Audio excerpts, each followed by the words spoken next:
କୋରାପୁଟ ଆଦିବାସୀ ମାନଙ୍କର ସବୁ କାର୍ଯ୍ୟାଳୟ ଏଇଠି ରଖିଛନ୍ତି।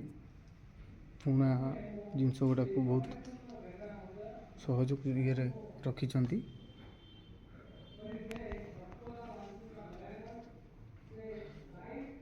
ଦେଖନ୍ତୁ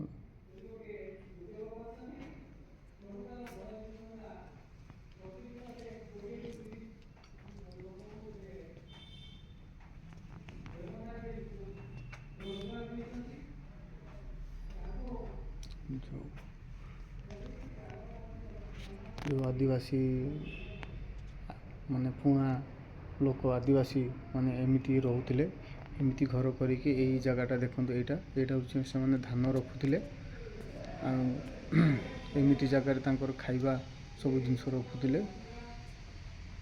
ଏଗୁଡ଼ା ହେଉଛି ତାଙ୍କର ସବୁ ଡ୍ରେସ୍ ପତ୍ର ଏମିତି ଘର ଭିତରେ ରଖୁଥିଲେ।